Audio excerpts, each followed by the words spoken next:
Bismillahirrahmanirrahim. I, Lieutenant Colonel Nasir, welcome you all to my today's presentation on chapter 63, Billion Loves. আমি গতদিন বেলিয়ান লাভসের 63 চ্যাপ্টারের অর্থাৎ stomach চ্যাপ্টারের প্রথম অংশ নিয়ে আলোচনা করেছিলাম। আজকে তার দ্বিতীয় অংশ নিয়ে আলোচনা করব। প্রথমেই আমি সরি যে গত দুদিন শিডিউল দেওয়ার পরও আমি ক্লাসটা নিতে পারিনি। তার কারণ হলো যে আপনারা হয়তো অনেকেই জানেন যে আমি বর্তমানে বাংলাদেশ সরকারের পক্ষ থেকে, বাংলাদেশ আর্মির পক্ষ থেকে একটা স্পেশাল মেডিকেল টিম নিয়ে কুয়েতে আছি করোনা ক্রাইসিসের জন্য। এখানে আমার নেটওয়ার্কের প্রবলেমের জন্য গত দুদিন পরপর শিডিউল দিয়েও আমি নিতে পারি না, এই জন্য আমি প্রথমে দুঃখ প্রকাশ করছি। আর আমি অ্যাক্সিস মেডিকেল স্কুলকে ধন্যবাদ জানাচ্ছি যে তারা আমাকে এই ধরনের একটা প্ল্যাটফর্ম তৈরি করে দেওয়ার জন্য। আমি যে উদ্দেশ্য নিয়ে এটা শুরু করা সেটা প্রতিদিনই বলি, আবারও আজকেও বলি, সেটা হলো যে আমাদের স্টুডেন্টরা যেন, যারা অন্তত সার্জারিতে তাদের ভবিষ্যৎ কেরিয়ার করবে, সার্জারি বা সার্জারি রিলেটেড সাবজেক্টে পড়াশোনা করবে, তারা যেন বেলিয়ান লাভসটা পড়তে শুরু করে বা তাদের জন্য বেলিয়ান লাভস পড়ার অভ্যাসটা তৈরি হয়। পরীক্ষার জন্য আমাদেরকে অন্য বিভিন্ন ধরনের বই পড়তে হবে, কিন্তু এই বইটা আমাদের বাংলাদেশের সকল ইনস্টিটিউটে এই বইটা পাঠ্যসূচিতে এবং সিলেবাস হিসেবে অন্তর্ভুক্ত করা আছে, যার কারণে এই বইটা অত্যন্ত গুরুত্বপূর্ণ। এটা কিন্তু শর্ট প্র্যাকটিস অফ সার্জারি, অর্থাৎ এখানে যে সার্জারি সবকিছু খুব ডিটেলস এবং নিখুঁতভাবে আছে তা কিন্তু নয়। এখানে একটা গাইডলাইন দেয়া আছে এবং এই গাইডলাইনগুলো এটা যেমন আন্ডার গ্রাজুয়েট স্টুডেন্টদের জন্য, তেমন পোস্ট গ্রাজুয়েট স্টুডেন্টদের জন্য, তেমন আমরা যারা স্পেশালাইজ প্র্যাকটিস করি অথবা সুপার স্পেশালাইজ প্র্যাকটিস করি তাদের জন্য কিন্তু এটা একটা গাইডলাইন। সো এই গাইডলাইনে আমরা এই বইটা যদি আমরা থার্ড ইয়ার থেকে পড়তে শুরু করি অল্প অল্প করে, যার কারণে আমি কিন্তু আমার লেকচারে খুব ডিটেলস বা ইন ডেপথ কিন্তু আমি অনেক কিছু আলোচনা করছি না, কারণ ওইগুলো আলোচনা করতে হলে আমার আরো বেশি সময় লাগবে এবং আরো বেশি ডিটেলসে যেতে হবে। আমি চেষ্টা করছি যে যে একজন এমবিবিএস স্টুডেন্টদের যতটুকু পরিমাণ, যতটুকু প্রয়োজন হবে, হ্যাঁ, কিন্তু আমার প্রধান উদ্দেশ্য হলো যে এই বইটা প্রতি আপনাদের আগ্রহ তৈরি করা, এই বইটাতে যে ব্যাপারগুলো আছে, বেসিক প্রিন্সিপালগুলো, সেই জিনিসগুলো নিয়ে আলোচনা করা। সো আপনারা যেভাবে আমার এই লেকচার শুনে আমাকে যেভাবে উৎসাহিত করছেন এবং এতে অ্যাক্সিস মেডিকেল স্কুল তারাও আমাকে যেভাবে সাপোর্ট দিচ্ছে, সো আমি আপনাদের সবাইকে ধন্যবাদ জানাচ্ছি। আসুন আমরা আজকে বেলিয়ান লাভসের চ্যাপ্টার 63, যেটা শুরু হয়েছে আসলে তার পূর্বের অংশ আমি আমার প্রিভিয়াস লেকচারে আলোচনা করেছি। আর এখানে হলো গ্যাস্ট্রিক আউটলেট অবস্ট্রাকশন, এই অংশটা থেকে, এবং কার্সিনোমা স্টোমাক, অর্থাৎ second half of chapter 63। So প্রথমেই গ্যাস্ট্রিক আউটলেট অবস্ট্রাকশন। আমি আমার প্যানটা রেডি করি। ওকে, আমরা গ্যাস্ট্রিক আউটলেট অবস্ট্রাকশনে যদি আসি তাহলে দেখেন দুটা common cause of gastric outlet obstruction বলা হচ্ছে। এটা পরীক্ষার সময় স্যাররা আসে, পরীক্ষার সময় স্যাররা জিজ্ঞাসা করে। সো পরীক্ষার জন্য লেখার ধরনটা হবে আমাদের এক এক রকম। আমাদের মেডিকেল সায়েন্সে আমরা যখন রিটেন কোনো প্রশ্নের আনসার দিব তখন আমাদের আনসারটা হয় একরকম, যখন আমরা টেবিল ভাইভাই বলি তখন কিন্তু আমাদের ধরনটা হয় একটু অন্যরকম, যখন আমরা ওসপিতে বলি তখন কিন্তু ধরনটা হয় একরকম, যখন আমরা ক্লিনিক্যাল পরীক্ষা দেই তখন কিন্তু হয়তোবা একই জিনিস কিন্তু আমাদের প্রকাশভঙ্গি যেহেতু এক এক জায়গায় এক এক রকম পরিস্থিতি, সো কিছুটা পরিবর্তিত হয়। যেমন causes of gastric outlet obstruction, এটা যখন আমাদের পরীক্ষায় আসবে, যে কোনো পরীক্ষায় আসলে আমরা মোস্ট কমন কজগুলো দিয়েই আমরা সাধারণত শুরু করি। সো এখানে আরো কিছু কজ আছে, তবে সবচেয়ে গুরুত্বপূর্ণ দুটা কজ হলো, একটা হলো যে টু কমন কজ, একটা হলো গ্যাস্ট্রিক ক্যান্সার, আরেকটা হলো পাইলোরিক স্টেনোসিস ডিউ টু অথবা secondary to peptic ulcer disease. হ্যাঁ, সো গ্যাস্ট্রিক আউটলেট অবস্ট্রাকশন যখন আমরা, আমাদেরকে যদি স্যাররা প্রশ্ন করেন what are the causes of gastric outlet obstruction, তখন আমরা এই দুটা কজ আমাদেরকে মনে রাখতে হবে। এর বাইরে কিন্তু পরীক্ষায় যখন আমরা বলবো তখন হয়তো আমরা আরেকটু সুন্দর করে বলতে পারি যে sir there are some benign cause and there are some malignant cause. হ্যাঁ, দেন আমরা বিনাইন কজগুলো বিনাইন হিসেবে বললাম 3টা অথবা 4টা, মেলিগন্যান্ট কজগুলো মেলিগন্যান্ট হিসেবে বললাম। এটা আমরা একটা বেসিক প্রিন্সিপাল, মেডিকেল সায়েন্সে যে কোনো কিছু জিজ্ঞাসা করলে আমরা যদি এভাবে একটু সাজিয়ে অথবা গুছিয়ে যদি বলতে পারি তাহলে সেটা আমাদের পরীক্ষায় বেশি নাম্বার ক্যারি করবে, এবং সেটা হোক রিটেন, হোক ভাইবা, অথবা হোক আমাদের ক্লিনিক্যাল পরীক্ষা, সেটা কোনো ব্যাপার না, কিন্তু আমরা যদি গুছিয়ে বলতে পারি। হ্যাঁ, সো বেলিয়ান লাভস হয়তো এভাবে লেখা আছে। হ্যাঁ, কিন্তু আমরা বেলিয়ান লাভস পড়ার উদ্দেশ্য হলো আমরা এই যে কমন কজগুলো বাদ দিয়ে যেন আমরা অন্য কজগুলো যেন না বলতে শুরু করি। হ্যাঁ, আবার বেলিয়ান লাভসের বাইরে আমাদের যে জিনিসটা করতে হবে, এই জিনিসটা আমাদেরকে ওভাবে সাজিয়ে রাখতে হবে যে পরীক্ষায় আমরা কিভাবে এই আনসারটা বলবো। সো পরীক্ষার জন্য আমরা আনসারটা দুটা ভাগে ভাগ করে নিব, একটা হলো বিনাইন কজ, একটা হলো মেলিগন্যান্ট কজ। আর যদি জিজ্ঞাসা করে স্যার সরাসরি মোস্ট কমন কজ, তাহলে আমরা ঠিক এভাবে বলবো। সো গ্যাস্ট্রিক আউটলেট অবস্ট্রাকশনের দুটা গুরুত্বপূর্ণ বা প্রধান কারণ হলো, একটা হলো গ্যাস্ট্রিক ক্যান্সার, আর একটা হলো pyloric stenosis due to peptic ulcer disease. এখানে দেখেন তারপরে একটা কথা লেখা আছে যে লেটার ওয়াজ মোর কমন, অর্থাৎ এক সময় আমি আমার বিনাইন ডিজিজ নিয়ে যখন আলোচনা করেছি প্রিভিয়াস লেকচারে, তখনও আমি এই কথাটা বলেছি যে একটা সময়, অথবা আমি যখন ইন্টার্নশিপ করতাম আজ থেকে হয়তো 15 বা 15 or 16 ইয়ার্স ব্যাক, তখন কিন্তু সবচেয়ে মোস্ট কমন ছিল পাইলোরিক স্টেনোসিস। এই সার্জারিটা আমাদের দেশে প্রচুর হতো। এখন বলতে গেলে হয় না, খুবই আনকমন, হয়তো বছরে আমরা একটা বা দুটা এই ধরনের সার্জারি করার সুযোগ পেয়ে থাকি।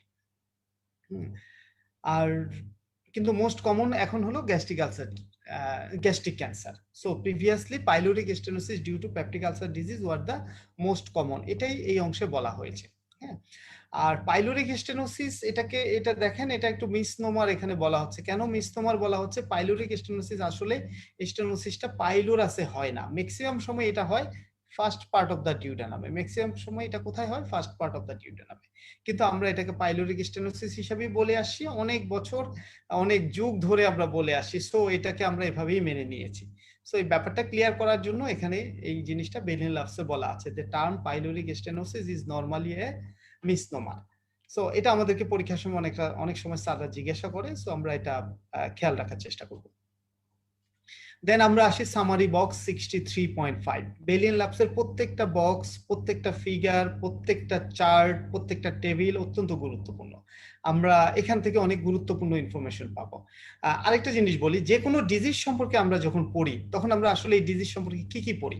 মেডিকেল সায়েন্সে হয়তো আমরা 3000 5000, আমি জানি না এক্স্যাক্টলি কত, এরকম আমরা কিছু ডিজিজ সম্পর্কে পড়ি। এই ডিজিজগুলো সম্পর্কে আমরা কি কি পড়ি আসলে প্রথমে পড়ি এই ডিজিজটার কিছু ইপিডেমিওলজি, অর্থাৎ কত ধরনের মানুষ হয়, এটার কিউ রেট কমন কেন হয়, এই জিনিসগুলো পড়ি। দেন পড়ি আমরা কিছু ক্লিনিক্যাল ফিচার, অর্থাৎ এই ডিজিজটা হলে সে কি সাইন সিমটম নিয়ে প্রেজেন্ট করে, বা আমরা কিভাবে কি কি সাইন সিমটম আমরা এক্সামিনেশন করার সময় এই ডিজিজটাতে পেয়ে থাকি। থার্ড আমরা যেটা পড়াশোনা করি সেটা হলো যে ইনভেস্টিগেশন, যে এই ডিজিজটা ডায়াগনোসিস করার জন্য আমরা কি কি ইনভেস্টিগেশন আমরা করতে পারি। ফোর্থ আমরা যেটা পড়ে থাকি যে এটা ট্রিটমেন্ট কি, ম্যানেজমেন্ট কি, হতে পারে মেডিকেল, হতে পারে সার্জিক্যাল, হতে পারে কাউন্সিলিং, সাইকোলজিক্যাল, অন্যান্য। সো আমরা মেডিকেল সায়েন্সে এই যে কোনো ডিজিজ সম্পর্কে কিন্তু এই কয়েকটা জিনিস পড়ে থাকি। ওকে, সো বেলিয়ান লাভসের এই বক্সগুলো এবং ফিগারগুলোতে যেটা আছে সেটা হলো যে এই ডিজিজগুলো সম্পর্কে অত্যন্ত গুরুত্বপূর্ণ কথাগুলো বলা আছে। পরীক্ষায়, যে কোনো পরীক্ষা দেখা যাচ্ছে এই গুরুত্বপূর্ণ কথাগুলোই আমাদেরকে স্যারদের কাছে বলতে হয়। তো এই জন্য দেখা যায় যে কেউ মেডিকেল সায়েন্সে হয়তো বা 1 পৃষ্ঠা লিখে যে নাম্বার না পায়, কেউ হয়তো দেখা যাচ্ছে 3 লাইন লিখে সে নাম্বার পাচ্ছে, কারণ 3 লাইনের মধ্যে তার মূল এবং গুরুত্বপূর্ণ কথাগুলো আছে। সো এই গুরুত্বপূর্ণ কথাগুলো খুঁজে বের করার জন্যই এই বেলিয়ান লাভসের এই চ্যাপ্টারগুলো আমাদেরকে পড়তে হবে। যেমন দেখেন, gastric outlet obstruction most commonly associated with peptic ulcer disease এবং গ্যাস্ট্রিক ক্যান্সার। এটা হলো আগে এরকম ছিল, এখন আমরা গ্যাস্ট্রিক ক্যান্সারকে আগে রাখবো, পেপটিক আলসার ডিজিজকে পরে রাখবো। মেটাবলিক অ্যাবনরমালিটি, হাইপোক্লোরেমিক অ্যালকালোসিস, অর্থাৎ গ্যাস্ট্রিক আউটলেট অবস্ট্রাকশনে এক ধরনের ইউনিক একটা মেটাবলিক অ্যাবনরমালিটি হয়, ইউনিক একটা মেটাবলিক অ্যাবনরমালিটি হয়। এই মেটাবলিক অ্যাবনরমালিটিটা দেখা যায় যে গ্যাস্ট্রিক আউটলেট অবস্ট্রাকশনেই শুধু হচ্ছে, এবং ম্যাক্সিমাম হচ্ছে বিনাইন কজে। হ্যাঁ, সো এটা একটা গুরুত্বপূর্ণ জিনিস। সো আমরা বুঝতে পারছি যে গ্যাস্ট্রিক আউটলেট অবস্ট্রাকশন পড়তে হলে আমাদেরকে এই মেটাবলিক অ্যাবনরমালিটিটা পড়তে হবে। এখন আমরা এটা বেলিয়ান লাভস থেকে পড়তে পারি, অন্য কোনো স্যারের লেকচার থেকে পড়তে পারি, কিন্তু এই জানার ব্যাপারটা ছিল এটা। যে মেটাবলিক অ্যাবনরমালিটিসটা অত্যন্ত গুরুত্বপূর্ণ। দেন হলো আমরা কি কি ইনভেস্টিগেশন করব, আমরা অনেক ধরনের ইনভেস্টিগেশন করব। আমরা পেশেন্টের জেনারেল ফিটনেসের জন্য ইনভেস্টিগেশন করব, পেশেন্টের ব্লাড প্রোফাইল করব, কিন্তু দেখেন এখানে যে ইনভেস্টিগেশনটা বলা আছে এটা হলো ডায়াগনোসিস। ডায়াগনোসিসের জন্য আমরা যে ইনভেস্টিগেশনটা করব সেটা হলো এন্ডোস্কোপি, এবং এন্ডোস্কোপি করে আমরা কি করব, বায়োপসি নেব। এই জন্য এটা একসঙ্গে লিখেছে এন্ডোস্কোপিক বায়োপসি। দেন হলো একটা ইনফরমেশন বলেছে যে আগে যেহেতু পেপটিক আলসার ডিজিজের জন্যই ম্যাক্সিমাম গ্যাস্ট্রিক আউটলেট অবস্ট্রাকশন হতো, এখন কেন হয় না? হয় না হলো মেডিকেল থেরাপিটা ইমপ্রুভ করার জন্য এই ডিজিজটা এখন অনেক সময় আমাদের সার্জারির প্রয়োজন হয় না গ্যাস্ট্রিক আউটলেট অবস্ট্রাকশনের জন্য, মেডিকেল থেরাপি ইমপ্রুভ করার জন্য। এরকম অনেক সার্জারি যুগে যুগে চেঞ্জ হয়েছে, পরিবর্তন হয়েছে, এবং অনেক সার্জারি বন্ধ হয়ে গিয়েছে মেডিকেল থেরাপি ইমপ্রুভমেন্টের জন্য। এখানে আরেকটা বলা আছে, এটা সাধারণত খুব একটা আমরা আমাদের করা হয় না, আমাদের দেশেও করা হয় না এবং ফার্স্ট ওয়ার্ল্ড কান্ট্রিতে ওভাবে করা হয় না। একটা হলো এন্ডোস্কোপিক ডাইলেটেশন, এটা আমরা খুব কমই প্র্যাকটিস করি। আচ্ছা, দেন হলো দেখেন আমরা গ্যাস্ট্রিক আউটলেট অবস্ট্রাকশনে যে সার্জারিটা করি তাকে যদি আমরা এক কথায় বলি তাহলে আমরা বলতে পারি যে ড্রেনেজ প্রসিডিউর উইথ রিকনস্ট্রাকশন। এখন ধরেন আপনার ওসপিতে এই প্রশ্নটা আসলো যে গ্যাস্ট্রিক আউটলেট অবস্ট্রাকশনের ট্রিটমেন্ট কি। হ্যাঁ, ওসপিতে ওসপি বা ওসকি যেটাই বলি না কেন, এই এক্সামিনেশন সিস্টেমটাই তৈরি হয়েছে যে আমরা আমাদের স্টুডেন্টদের খুব অল্প সময় দিব এবং তাকে একটা প্রেসারে ফেলবো। এই প্রেসারে ফেলা অবস্থায় তার এই জিনিসগুলো আছে কিনা, কারণ ডাক্তারি জীবনে আমাদেরকে অনেক সময় এরকম কিছুটা প্রেসারে পড়ে কাজ করতে হয়। সো এই জিনিসটা অ্যাসেস করার জন্য ওসপি অথবা ওসকি মেডিকেল সায়েন্সের একটা well tested examination procedure at present all over the world, অর্থাৎ সমস্ত বিশ্বে ওসপি কিংবা ওসকি এখন মেডিকেল সায়েন্সের একটা গুরুত্বপূর্ণ পরীক্ষা মাধ্যম। সো আমাকে যদি এই প্রশ্নটা ওসপিতে বলা হয় ট্রিটমেন্ট, যেখানে আমার সময় খুব কম, সেখানে আমি গ্যাস্ট্রিক আউটলেট অবস্ট্রাকশনের ট্রিটমেন্ট শুধু এতটুকুই লিখতে পারি, ড্রেনেজ প্রসিডিউর প্লাস রিকনস্ট্রাকশন। ওকে, হ্যাঁ। সো টেবিল ভাবেও যদি আমাকে জিজ্ঞাসা করে স্যার, আমি কিন্তু এই দুটা শব্দ ব্যবহার করতে পারি। আমরা এই বেলিয়ান লাভস পড়লে এটা এই ধরনের কিছু জিনিস আমরা সুবিধা পাবো, যে আমরা কিওয়ার্ড বলি এগুলোকে, কিওয়ার্ড, অর্থাৎ এই জিনিসটা আমি অনেক বড় ভাবে না বলে, আমি আমতা আমতা করে না বলে আমি কোথা থেকে শুরু করব। স্যার যেমন ভাই জিজ্ঞাসা করলো যে গ্যাস্ট্রিক আউটলেট অবস্ট্রাকশনের পেশেন্টকে কিভাবে চিকিৎসা করবা, হ্যাঁ, তখন আমি কোথা থেকে শুরু করব? একটা হলো যে আমি কি প্রথমে তার এনিমিয়া কারেকশনের কথা বলবো, তার নিউট্রিশন কারেকশনের কথা বলবো, তার হসপিটাল অ্যাডমিশনের কারেকশনের কথা বলবো, না না আমি সরাসরি অপারেশনে চলে যাব যে স্যার গ্যাস্ট্রেক্টমি করবো এই সেই। তখন আমি বলতে পারি যে স্যার আমরা প্রথমে পেশেন্টের মেটাবলিক অ্যাবনরমালিটিসটা কারেকশন করে আমরা একটা সার্জিক্যাল প্রসিডিউরে যেতে পারি, যেটা হলো একটা drainage procedure with reconstruction. Then sir যখন আলাদা আলাদা ভাবে জিজ্ঞাসা করবে যে এই ড্রেনেজ প্রসিডিউরটা কি, তখন আমরা এই অপারেশনটার অন্যান্য বর্ণনাগুলো বলতে পারি। সো এই জিনিসগুলোকে বলা হয় কিওয়ার্ড। সো আমরা যদি কিওয়ার্ড গুলো মনে রাখি, আমাদের পরীক্ষা অত্যন্ত সহজ হবে, পরীক্ষা ভালো হয় এবং স্যাররাও খুব খুশি হয় যে না সে একটা টেক্সট বুক পড়ে আমাকে এই জিনিসগুলো বলছে অথবা সে বুঝতে পেরেছে। হ্যাঁ, সো আমরা দেখেন operation is frequently required for gastric outlet অবস্ট্রাকশনের জন্য অপারেশন প্রায় সময় দরকার হয়, যেহেতু সিরিয়াস কেস, মেডিকেল ট্রিটমেন্ট যখন ফেল করে তখন আমাদের অপারেশন প্রয়োজন হয়। এই অপারেশনটা কি?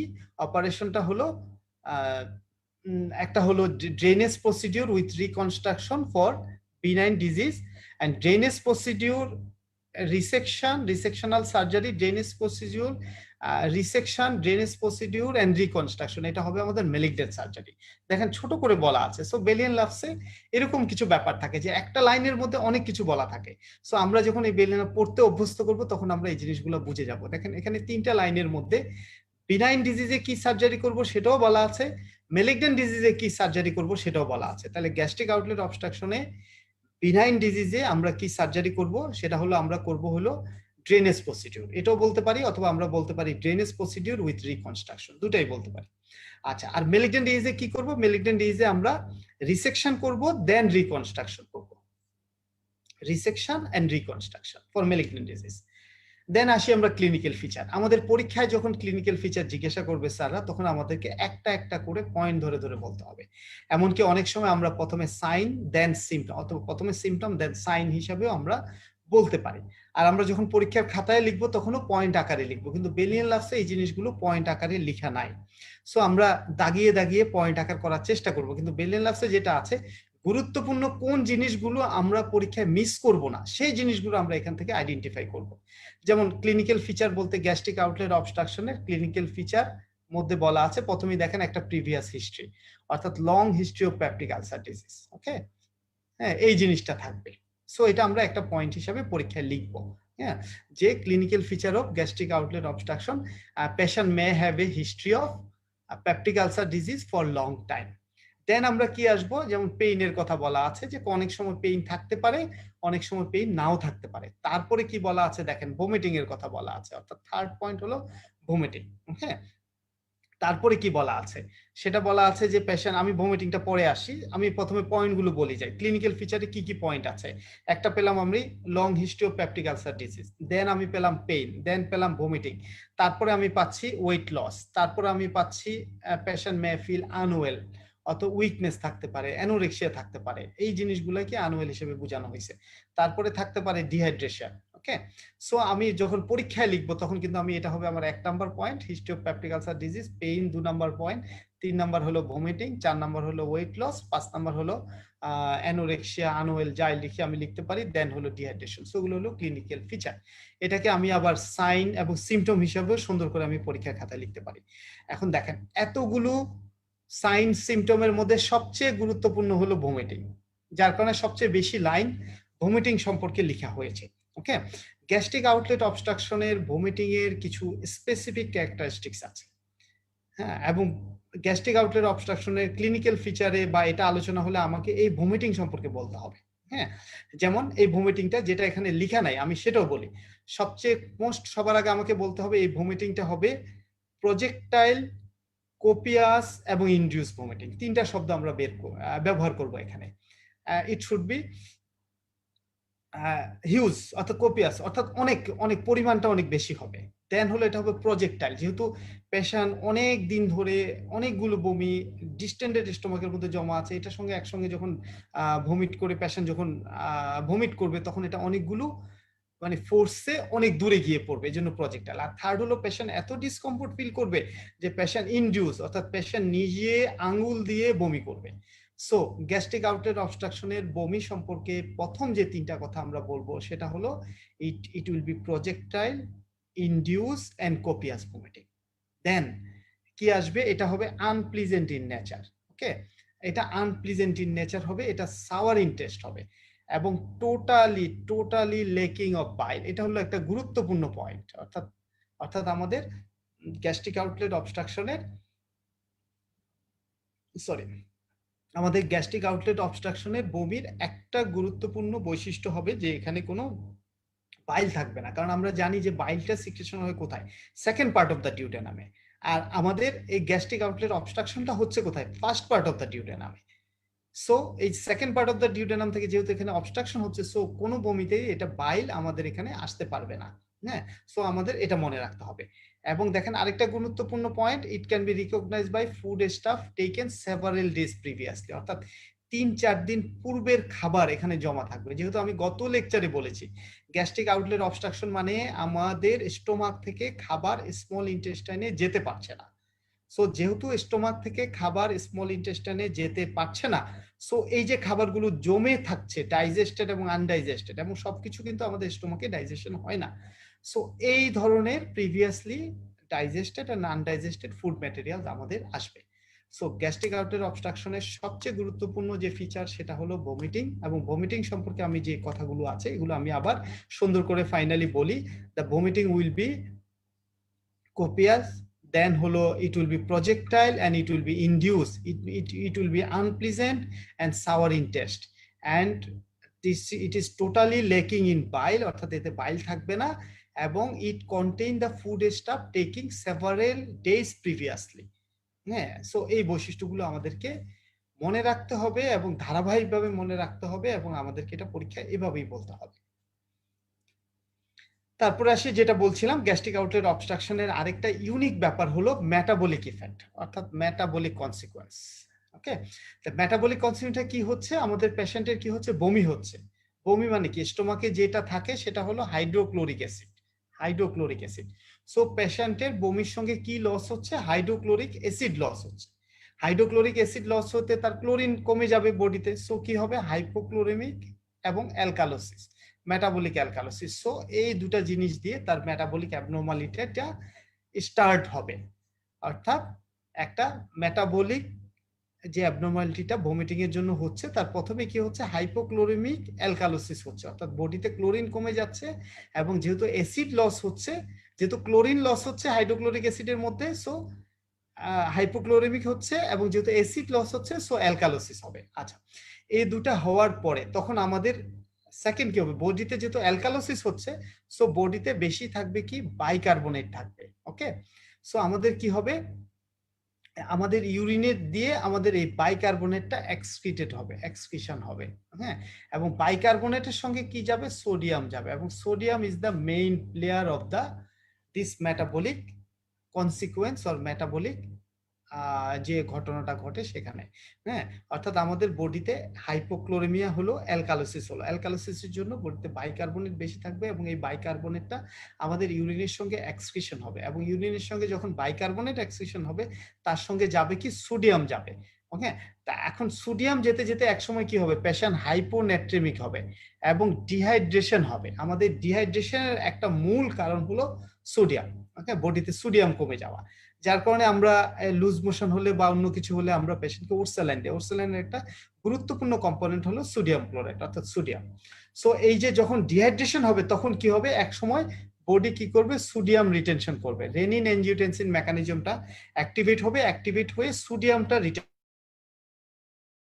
আয়ন। সো আমাদের এই পজিটিভ আয়নটা যখন রিটেনশন হতে শুরু করবে, তখন আমাদের অন্য একটা পজিটিভ আয়নের সঙ্গে এটা এক্সচেঞ্জ হবে। সেই পজিটিভ আয়নটা কি, সেটা হলো পটাশিয়াম এবং হাইড্রোজেন। অর্থাৎ সোডিয়াম যখন রিটেনশন হতে শুরু করলো, তখন আমাদের কি যাচ্ছে, পটাশিয়াম যাচ্ছে এবং হাইড্রোজেন যাচ্ছে। তার মানে ইউরিনটা কি হবে, ইউরিনটা হয়ে যাবে আমাদের অ্যাসিডিক, যেহেতু ইউরিনে পটাশিয়াম এবং হাইড্রোজেন যাচ্ছে, অর্থাৎ পজিটিভ আয়ন যাচ্ছে। এটাকেই বলা হচ্ছে যে বডিতে আছে অ্যালকালোসিস, কিন্তু আমাদের ইউরিন হচ্ছে অ্যাসিডিক, এটাকেই বলতে হচ্ছে প্যারাডক্সিক একটা ব্যাপার। অর্থাৎ বডিতে যেহেতু অ্যালকালোসিস, আমাদের ইউরিন অ্যালকালাইন হওয়ার কথা, সেটা না হয়ে কি হচ্ছে, আমাদের অ্যাসিডিক হচ্ছে। এটাকেই বলা হচ্ছে প্যারাডক্সিক। সো আমরা টোটালটা যদি একবারে বলি, যে গ্যাস্ট্রিক আউটলেট অবস্ট্রাকশনের মেটাবলিক ইফেক্টটা কি, গ্যাস্ট্রিক আউটলেট অবস্ট্রাকশনের মেটাবলিক ইফেক্টটা হলো হাইপোক্লোরেমিক, হাইপোনেট্রেমিক, মেটাবলিক অ্যালকালোসিস। অর্থাৎ hypochloremic, hyponatremic, metabolic alkalosis with paradoxical acid urine, acidic urine, paradoxical acidic urine. এর সঙ্গে আরেকটা জিনিস ঘটে, সেটা হলো যে অ্যালকালোসিস হলে যেটা হয়, যে আমাদের ব্লাডে হাইপোক্যালেমিয়া ডেভেলপ, অর্থাৎ আমাদের পটাশিয়াম কমে যায়, সরি পটাশিয়াম, ক্যালসিয়াম, অর্থাৎ ক্যালসিয়াম, অর্থাৎ হাইপোক্যালেমিয়া হয়। হাইপোক্যালেমিয়ার জন্য আমাদের টিটানি হতে পারে। এটা হলো আরেকটা ম্যানেজমেন্ট গ্যাস্ট্রিক আউটলেট অবস্ট্রাকশনের। সো এই ব্যাপারটা আমাদেরকে অত্যন্ত ভালো করে বুঝে পড়ে রাখতে হবে। দেন আসি আমরা management of gastric outlet obstruction. Gastric outlet অবস্ট্রাকশনের ম্যানেজমেন্ট কি, ম্যানেজমেন্টের সার্জারি সম্পর্কে আমরা আগে প্রিভিয়াস চার্টটাতে দেখেছি, কিন্তু এখানে কি বলছে আমরা দেখি। পরীক্ষায় যখন আমাদের এই ট্রিটমেন্ট অথবা ম্যানেজমেন্ট আসবে, তখন আমরা কিন্তু পয়েন্ট ধরে ধরে সুন্দর করে আরো ডিটেলসে লিখতে হবে। অর্থাৎ আমি পেশেন্টকে হসপিটাল অ্যাডমিশন করব, পেশেন্টের সঙ্গে কাউন্সিলিং করব, পেশেন্টকে আমি মেন্টাল সাপোর্ট দিব, পেশেন্টের ফ্যামিলিকে আমি মেন্টাল সাপোর্ট দিব, দেন হলো পেশেন্টের আমরা ডায়াগনোসিস কনফার্ম করব, দেন হলো আমরা পেশেন্টের এনিমিয়া থাকলে এনিমিয়া কারেকশন করব। তারপরে আসে যে মেইন যে বেসিক যে ট্রিটমেন্টগুলো, সেই অংশগুলো এখানে লেখা আছে। এই বেসিক ট্রিটমেন্টগুলোর আগে কিছু করণীয়, পরের কিছু করণীয়, ওগুলো কিন্তু পরীক্ষার খাতায় আমাদেরকে লিখতে হবে, অথবা পরীক্ষার হলে আমাদেরকে জিনিসগুলো বলতে হবে। এখানে হলো মেইন ট্রিটমেন্টটা বলা আছে। মেইন ট্রিটমেন্টটা কি, ইনভলভ কারেক্টিং দ্য মেটাবলিক অ্যাবনরমালিটি, একটু আগে আমরা যেটা বলেছি, ঠিক আছে, যে আমরা মেটাবলিক অ্যাবনরমালিটিটা কারেক্ট করব, এবং dealing with the mechanical problem. Mechanical problem বলতে কি বোঝাচ্ছে, মেকানিক্যাল প্রবলেম বলতে বোঝাচ্ছে যে আমি গত ক্লাসেও বলেছি যে আমাদের স্টোমাক থেকে খাবারটা কি হচ্ছে, স্মল ইন্টেস্টাইনে যাচ্ছে না। স্টোমাক থেকে খাবারটা ডিউডেনাম বা স্পলিটেস্টিনে যাচ্ছে না। সো এটা যাচ্ছে না কেন? কারণ এখানে একটা অবস্ট্রাকশন হয়ে আছে। এই অবস্ট্রাকশনটাকে বলা হচ্ছে একটা মেকানিক্যাল অবস্ট্রাকশন। এই জন্য এই মেকানিক্যাল শব্দটা এখানে ব্যবহার করা হচ্ছে। So management of gastric outlet অবস্ট্রাকশনের দুটা প্রিন্সিপাল। 1 নম্বর প্রিন্সিপাল হলো কারেকশন অফ মেটাবলিক অ্যাবনরমালিটি, আর 2 নম্বর প্রিন্সিপাল হলো আমাদের মেকানিক্যাল অবস্ট্রাকশনের প্রবলেমটা আমাদের সলভ করা। হ্যাঁ, এখন কারেকশন অফ মেটাবলিক অ্যাবনরমালিটি সম্পর্কে বলা আছে যে আমরা আইসোটোনিক সলিউশন দিব, পটাশিয়াম সাপ্লিমেন্ট দিব। আমাদের একটু আগে আমরা দেখেছি যে ক্যালসিয়ামের অভাব আছে, সো হাইপোক্যালেমিয়া থাকলে আমরা হাইপোক্যালেমিয়া কারেকশন করব, এবং পেশেন্ট যেহেতু ডিহাইড্রেটেড থাকতেছে, সো পেশেন্টকে আমরা রিহাইড্রেশন করব। হ্যাঁ, অর্থাৎ পেশেন্টে আমরা এই ধরনের মেটাবলিক অ্যাবনরমালিটিটা কারেকশন করব। দেন হলো আমাদের আরো কিছু প্রবলেম থাকতে পারে গ্যাস্ট্রিক আউটলেট অবস্ট্রাকশনে, যেমন পেশেন্ট এনিমিক থাকতে পারে, সো আমরা এনিমিয়া কারেকশন করব। পেশেন্টের নিউট্রিশনাল ডেফিসিয়েন্সি থাকতে পারে, আমরা নিউট্রিশনাল ডেফিসিয়েন্সি গুলো কারেক্ট করব। তারপরে আমরা বলবো অবশ্যই আমরা একটা অ্যান্টি আলসারিন ইউজ করব, পেইন থাকলে পেইন ইউজ করব, প্রয়োজন হলে আমরা অ্যান্টিবায়োটিক ইউজ করব। দেন আমরা পেশেন্টকে সার্জারির জন্য রিপেয়ার করব, দেন আমরা সার্জারিতে যাব। সার্জারির কথা আমি যখন বক্সে যখন জিনিসগুলো বলছিলাম তখন আমরা আলোচনা করেছি। সো এখানেও সার্জারি সম্পর্কে কিছু কথা বলা আছে। সার্জারির আগে এখানে একটা প্রিপারেশনের কথা বলা আছে, যে নেজোগ্যাস্ট্রিক টিউব দিয়ে আমরা পেশেন্টকে যেই প্রিপারেশন নিব তার নাম হলো গ্যাস্ট্রিক লাভেজ। ওকে, গ্যাস্ট্রিক লাভেজ।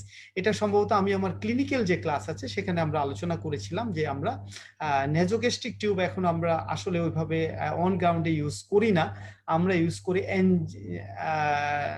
আমরা এনজি টিউব ইউজ করি, এনজি টিউব ইউজ করে আমরা পেশেন্টকে নর্মাল স্যালাইন দিব, দিয়ে আমরা এই নর্মাল স্যালাইনটা আবার আমরা বের করে ফেলবো, বের করে স্টোমাকটাকে আমরা ক্লিন করব। এই যে আমি কিছুক্ষণ আগে বলেছি যে আমাদের প্রিভিয়াস 3 days 4 days আগের যে ফুডগুলো আছে সেগুলো সব জমে আছে, সেগুলো আমরা ক্লিন করব সার্জারির আগে। এবং ইভেন কি আমরা আমাদের এন্ডোস্কোপির আগেও আমাদের কিন্তু এই জিনিসগুলো করতে হবে। এন্ডোস্কোপি এবং কন্ট্রাস্ট রেডিওলজি অর্থাৎ এক্সরে অর্থাৎ ইনভেস্টিগেশনের আগেও আমাদের এই গ্যাস্ট্রিক লাভেজটা অত্যন্ত গুরুত্বপূর্ণ। সো আমরা গ্যাস্ট্রিক লাভেজটা কিভাবে দেয় এটা আমরা ক্লিনিক্যাল ক্লাস থেকে আমরা এটা জেনে নিব, এটা আমার ক্লিনিক্যাল ক্লাসেও আমি আলোচনা করেছি। হ্যাঁ, দেন হলো যদি আর্লি কেস হয় তাহলে আমরা কনজারভেটিভ ম্যানেজমেন্টে যাব, আর যদি লেট কেস হয় তাহলে আমরা সার্জারিতে যাব। সার্জারির কথা কিছুক্ষণ আগে কি বলেছি? সার্জারির কথা কিছুক্ষণ আগে আমরা বলেছি একটা ড্রেনেজ প্রসিডিওর, অর্থাৎ গ্যাস্ট্রোএন্টেরোস্টমি। এখানে যে সার্জারিটা করা হয় সেখানে আমরা গ্যাস্ট্রোএন্টেরোস্টমি আমরা কি করি না, পাইলোরোপ্লাস্টি আমরা করি না। পাইলোরোপ্লাস্টি মানে ডিউডেনামটা যেটা ন্যারো হয়ে গেছে সেটাকে একটু ওয়াইড করে দেওয়া, যেটা আমরা বাচ্চাদের ক্ষেত্রে যখন হাইপারট্রফিক পাইলোরিক স্টেনোসিস হয়, কনজেনিটাল হাইপারট্রফিক পাইলোরিক, তখন কিন্তু আমরা পাইলোরোপ্লাস্টি বলি। কিন্তু অ্যাডাল্টদের ক্ষেত্রে দেখা যাচ্ছে যে এই প্রসিডিউরটা ভালো, পাইলোরোপ্লাস্টি প্রসিডিউরটা ভালো কাজ করে না। সো আমরা এখানে যেটা করি একটা ড্রেনেজ প্রসিডিউর করি, অর্থাৎ স্টোমাকের সঙ্গে স্টোমাকের সঙ্গে আমরা ইন্টেস্টাইনটা কানেকশন করে দিই, অর্থাৎ অ্যানাস্টোমোসিস করি, এটাকেই বলে গ্যাস্ট্রোএন্টেরোস্টমি। অথবা আমরা এটাকে বলতে পারি গ্যাস্ট্রোজেজুনোস্টমি, কারণ আমরা আসলে জেজুনামের সঙ্গে স্টোমাকের কানেকশন করে থাকি। সো আমরা এই সার্জারিটা করব, দেন আমরা ফার্দার অন্যান্য ব্যাপারগুলো নিয়ে পরীক্ষা লিখব। আর এখানে ডাইলিটেশন অফ ডিউটেনাল স্টেনোসিস বলা আছে, এটা সাধারণত করা হয় না, সরি, ডাইলিটেশনটা খুব একটা বেশি আমরা প্র্যাকটিস করি না, আমরা সার্জিক্যাল প্রসিডিউরে প্র্যাকটিস করি। তো গ্যাস্ট্রিক আউটলেট অবস্ট্রাকশন সম্পর্কে আমি যেটা বললাম যে আমি আসলে বেলিন লাভস থেকে যেহেতু পড়াচ্ছি এখানে গুরুত্বপূর্ণ জিনিসগুলো নিয়ে আলোচনা হচ্ছে, কিন্তু পরীক্ষায় যখন আমরা লিখবো তখন হয়তোবা আমরা অন্যভাবে একটু গুছিয়ে লিখবো, কিন্তু এই ব্যাপারগুলো থাকতে হবে। হ্যাঁ, বেলিয়ান লাভসে যে জিনিসগুলো আছে এই ব্যাপারগুলো থাকতে হবে। প্রথমেই বলছিলাম যে গ্যাস্ট্রিক আউটলেট অবস্ট্রাকশনের কজ, এই কজকে আমি কিভাবে ভাগ করেছি, 2 ভাগে ভাগ করেছি। একটা হলো বিনাইন কজ, আরেকটা হলো আমি কিভাবে ভাগ করেছি malignant cause. Okay, so benign কজের মধ্যে দেখেন প্রথমে আমাকে ওটা বলতে হবে pyloric stenosis due to peptic ulcer disease, then আমি বলবো অ্যাডাল্ট পাইলোরিক স্টেনোসিস, দেন আমি বলবো পাইলোরিক একটা ডায়াফ্রাম থাকতে পারে, দেন গ্যাস্ট্রিক পলিপ থাকতে পারে। আমার 4-5টা কজ হয়ে গেল। ম্যালিগন্যান্স কজের মধ্যে যেমন আছে একটা আমি বলতে পারি যে গ্যাস্ট্রিক ক্যান্সার অর্থাৎ অ্যাডিনোকার্সিনোমা, এছাড়া আমি বলতে পারি জিস্ট, কিছুক্ষণ পরে আমরা দেখবো গ্যাস্ট্রোইন্টেস্টাইনাল স্টোমাল টিউমার, আরেকটা হলো গ্যাস্ট্রিক লিম্ফোমা। অর্থাৎ আমাদের ম্যালিগন্যান্সির মধ্যেও কিন্তু গ্যাস্ট্রিক আউটলেট অবস্ট্রাকশনের মিনিমাম 3টা কজ আছে, একটা হলো কার্সিনোমা স্টোমাক, একটা হলো লিম্ফোমা, আরেকটা হলো আমাদের জিস্ট গ্যাস্ট্রোইন্টেস্টাইনাল স্টোমাল ডিজিজ। তারপর আসি আমরা গ্যাস্ট্রিক ক্যান্সার। গ্যাস্ট্রিক ক্যান্সার দেখেন প্রথমেই বলা আছে যে এটাই বললাম যে একটা ডিজিজের প্রথমে যে আলোচনাগুলো আছে সেটা হলো ইপিডেমিওলজি, প্রথমে যে আলোচনাগুলো আসে তার মধ্যে ইপিডেমিওলজি, যেমন এখানে এই অংশটাতে গ্যাস্ট্রিক ক্যান্সারের ইপিডেমিওলজি নিয়ে আলোচনা করা হয়েছে। এটা হলো major cause of cancer mortality in the world wide. এটা বলা আছে যে গ্যাস্ট্রিক ক্যান্সার আমরা যদি পৃথিবীতে মানুষের অথবা আমাদের দেশেও মানুষের মৃত্যু কোন কোন ক্যান্সারে হয় যদি আমরা 1, 2, 3, 4 হিসাবে করি, তাহলে এটা একদম প্রথম 5 ডিজিজের মধ্যে এটা একটা গ্যাস্ট্রিক ক্যান্সার। এবং এটার কি বলা হচ্ছে, প্রগনোসিস অত্যন্ত খারাপ, অর্থাৎ এটা আমরা সহজে এই পেশেন্টকে আমরা ভালো করতে পারি না। দেখেন এখানে কিউর রেট বলা আছে। কিউর রেট মানে হলো ক্যান্সারের কিউর রেট হলো আমরা পেশেন্টকে সম্পূর্ণভাবে ক্যান্সার মুক্ত করব। ক্যান্সারের চিকিৎসা, দু ধরনের চিকিৎসার কথা আমি গত লেকচার ক্লাসে বা অন্যান্য ক্লাসেও আলোচনা করেছি। দু ধরনের চিকিৎসা আছে, একটা হলো পেলিয়েটিভ চিকিৎসা, একটা হলো কিউরেটিভ চিকিৎসা। দেখেন গ্যাস্ট্রিক ক্যান্সারের কিউরেশনের রেট অনলি 5 to 10%, অর্থাৎ আমরা প্রায় 90% গ্যাস্ট্রিক ক্যান্সারের পেশেন্টকে আমরা সম্পূর্ণভাবে কিউর করতে পারি না। হয়তো সার্জারি করি, কিন্তু that is a palliative surgery. হ্যাঁ, কিন্তু আবার দেখেন পরবর্তীতে লেখা আছে যে এই এই এই ট্রিটমেন্টটা জাপানিরা সবচেয়ে ভালো করে, কারণ তাদের ওখানে এই ডিজিজটা সবচেয়ে বেশি হয় এবং ওদের একটা স্ক্রিনিং প্রোগ্রাম আছে। স্ক্রিনিং প্রোগ্রাম মানে ওরা একটা নির্দিষ্ট সময় পর পর একটা নির্দিষ্ট বয়সের মানুষকে ওরা এন্ডোস্কোপি করে এই ডিজিজটা ডায়াগনোসিস করার চেষ্টা করে। স্ক্রিনিং কি জিনিস এটা আমি সম্ভবত ব্রেস্ট ক্যান্সার চ্যাপ্টারে আমি এটা নিয়ে ডিটেলস আলোচনা করেছি। আপনারা যদি যারা দেখতে চান তারা ওখান থেকে দেখে নিতে পারেন। সো তারা জাপান যেটা করে সেটা হলো যে স্ক্রিনিং করে আর্লি ডায়াগনোসিস করে। আর্লি ডায়াগনোসিস করার কারণে তাদের কিউর রেটটা পৃথিবীর অন্যান্য যে কোনো দেশ থেকে, even Europe, America, France, Germany থেকেও ওদের কিউর রেটটা অনেক বেশি। আর আমাদের দেশে তো ম্যাক্সিমাম পেশেন্টই আসে একদম লেট স্টেজে, সো আমাদের কিউর রেট ভেরি লো। সো এখানে আবার আসি, আমরা আরেকটা গ্যাস্ট্রিক ক্যান্সার সম্পর্কে একটা বক্স আছে, এটা হলো বক্স 63.6। এই বক্সে কি বলা আছে, gastric cancer one of the most causes of cancer death in the world wide, অর্থাৎ ক্যান্সার ডেথ, অর্থাৎ ক্যান্সারের কারণে যে পেশেন্ট মারা যায় তার মধ্যে এটা হলো one of the most common cause. হ্যাঁ, outlook is generally very poor. কেন? কারণ আমরা দেখছি যে গ্যাস্ট্রিক ক্যান্সার নিয়ে যে পেশেন্ট গুলো আসে তাদের 90%কে আমরা কিউর করতে পারি না। এই জন্য বলা হচ্ছে যে এই ডিজিজটা খুব একটা মারাত্মক বা খারাপ। কিন্তু কেন আমরা এই ডিজিজটা কিউর করতে পারি না, তার কারণ হলো যে আমরা যখন ডায়াগনোসিস করি সেটা হলো অ্যাডভান্স স্টেজে আমাদের কাছে আসে, অর্থাৎ presentation at the advance stage. এই জন্যই আমরা এটা কিউর করতে পারি না। কিন্তু দেখেন জাপানে কিন্তু এটার অনেক ভালো রেজাল্ট হয়, কারণ তারা স্ক্রিনিং প্রোগ্রামের মাধ্যমে হাই রিস্ক পেশেন্ট যারা আছে তাদের স্ক্রিনিং প্রোগ্রামের মাধ্যমে তারা আর্লি ডায়াগনোসিস করতে পারে, এবং তারা যেহেতু এই ডিজিজটা নিয়ে বেশি কাজ করে, সো তাদের সার্জারির কোয়ালিটিও ভালো, যার কারণে তাদের ওখানে এটা আউটলুকটা আমাদের চেয়ে ভালো বা প্রগনোসিসটা আমাদের চেয়ে ভালো। দেন গ্যাস্ট্রিক ক্যান্সারে আমরা এটিওলজি দেখবো। এখানে যে এটিওলজি, হেলিকোব্যাক্টার পাইলোরি এবং অন্যান্য কথা বলা আছে। এই যে এখানে দেখেন বলা আছে early gastric cancer is very high cure rate, অর্থাৎ আমরা এই ডিজিজটা যদি আর্লি ডায়াগনোসিস করতে পারি তাহলে আমাদের কিউর রেট অত্যন্ত ভালো। হ্যাঁ, কিন্তু দেখা যায় যে ম্যাক্সিমাম সময় আমরা আসলে আর্লি ডায়াগনোসিস করতে পারি না। In western resource rich country proximal gastric cancer, এখানে আরেকটা জিনিস বলা হচ্ছে সেটা হলো যে ওয়েস্টার্ন কান্ট্রিতে প্রক্সিমাল গ্যাস্ট্রিক ক্যান্সার বেশি। আমরা আসলে গ্যাস্ট্রিক ক্যান্সার, এই যে গ্যাস্ট্রিক আউটলেট অবস্ট্রাকশন নিয়ে যে গ্যাস্ট্রিক ক্যান্সার গুলো প্রেজেন্ট করে, এগুলো আসলে সবই হলো ডিস্টাল গ্যাস্ট্রিক ক্যান্সার, অর্থাৎ স্টোমাককে আমরা যদি গ্যাস্ট্রোএসোফেজিয়াল জাংশন, কার্ডিয়া, বডি, পাইলোরাস, এন্ট্রাম এভাবে যদি ভাগ করি, তাহলে আমাদের কার্ডিয়া অথবা প্রক্সিমাল এন্ডটা হলো আমাদের প্রক্সিমাল গ্যাস্ট্রিক ক্যান্সার, প্রক্সিমাল অংশে যে অংশটা হয়, আর যেটা ডিস্টাল অংশে হয় সেটা ডিস্টাল গ্যাস্ট্রিক ক্যান্সার। অর্থাৎ স্টোমাকে ক্যান্সারের অ্যানাটমিক্যাল লোকেশন অনুযায়ী আমরা গ্যাস্ট্রিক ক্যান্সারকে দুভাগে ভাগ করি, একটা হলো প্রক্সিমাল গ্যাস্ট্রিক ক্যান্সার, একটা হলো ডিস্টাল গ্যাস্ট্রিক ক্যান্সার। সেই কথাটাই এখানে বলা আছে। হ্যাঁ, আর এখানে বলা আছে গ্যাস্ট্রিক ক্যান্সার কিভাবে স্প্রেড করে, এটা আমরা পরে আবার পড়বো। তারপরে হলো ট্রিটমেন্ট হলো কি, মানে কিউরেটিভ মেইনলি নির্ভর করে আমাদের রেডিক্যাল সার্জারির উপর, এবং সেকেন্ড ট্রায়ার অফ দ্য নোড, এই প্রিন্সিপালটা আমাদেরকে মনে রাখতে হবে যে স্টোমাকের সার্জারির ক্ষেত্রে আমরা সবসময় এই জিনিসটা বলে থাকি কোন ধরনের, আমরা যদি কিউরেটিভ সার্জারি করি। আর আমরা যদি পেলিয়েটিভ সার্জারি করি তাহলে তো কিছু না, শুধু আমরা পেশেন্ট খেতে পারছে না বা পেশেন্টের খাবার স্টোমাক থেকে স্মল ইন্টেস্টাইনে যাচ্ছে না, সেই জিনিসটাকে রিলিভ করার জন্য আমরা গ্যাস্ট্রোএন্টেরোস্টমি করে দেবো বা গ্যাস্ট্রোজেজুনোস্টমি করে দেবো, এটা হলো পেলিয়েটিভ সার্জারি। কিন্তু আমরা যদি কিউরেটিভ সার্জারি করি, গ্যাস্ট্রিক ক্যান্সারের জন্য, তখন আমরা কি বলবো যে আমরা কি সার্জারি করব? সেখানে আমরা বলবো রেডিক্যাল একটা সার্জারি করব উইথ, এই যে দেখেন, সেকেন্ড টায়ার অফ নোড, অর্থাৎ আমরা স্টোমাকের চারপাশে যে লিম্ফ নোড টায়ার পর্যন্ত তো আমাদের এই ডিজিজটা ইনভলভ করেছে, তার চেয়ে একটা বেশি টায়ার পর্যন্ত আমরা সকল লিম্ফ নোড ফেলে দিব। এটা আমরা যখন সার্জারি করব তখন আমরা আরো ডিটেলস এটা আলোচনা করব, বা যারা আপনারা অ্যাডভান্স লেভেলে একটু ভালো পড়াশোনা করবেন, আন্ডার গ্রাজুয়েটদের জন্য বলছি, তারা হয়তো বা এই জিনিসটা করবেন। আর পোস্ট গ্রাজুয়েশন যারা, তাদেরকে কিন্তু এটা অবশ্যই মুখস্থ করতে হবে এবং মনে রাখতে হবে এবং এটা বুঝতে হবে যে আমরা কতটুকু সার্জারি করব। এরপরে গ্যাস্ট্রিক ক্যান্সারের জন্য আমরা এটা যেহেতু কেমো সেনসিটিভ, কেমোথেরাপি ইউজ করি এবং অনেক সময় আমরা রেডিওথেরাপি ইউজ করে থাকি গ্যাস্ট্রিক ক্যান্সারের ট্রিটমেন্টের জন্য। সো এটা হলো সামারি বক্স। আমি এখন ডিটেলস গ্রুপে আলোচনা করি। সো প্রথমে আছে এটিওলজি, অর্থাৎ গ্যাস্ট্রিক ক্যান্সার কেন হয়। গ্যাস্ট্রিক ক্যান্সার কেন হয় তার কজের মধ্যে যদি আসি, প্রথমেই আসে আমাদের নাম হলো হেলিকোব্যাক্টার পাইলোরি। সো এটা একটা গুরুত্বপূর্ণ cause.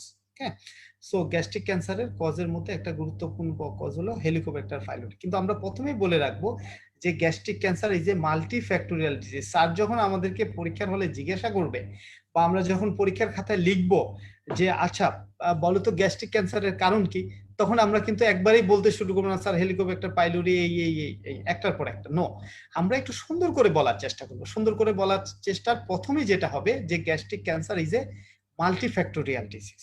It may be some diet related problem, some environmental problem, some health related problem, এভাবে আমরা বলে যাব। দেন আমরা ধীরে ধীরে একটা একটা কারণ বলবো। একটা একটা কারণের মধ্যে যখন আসবো তখন একটা আসবে হলো আমাদের হেলিকোব্যাক্টার পাইলোরি। দেন আমাদের কি আসবে, দেন আমাদের আসবে কিছু জিনিস, যেমন পার্নিসাস এনিমিয়া যদি থাকে, গ্যাস্ট্রিক অ্যাট্রোফি যদি থাকে, তাদের গ্যাস্ট্রিক ক্যান্সার বেশি হয়।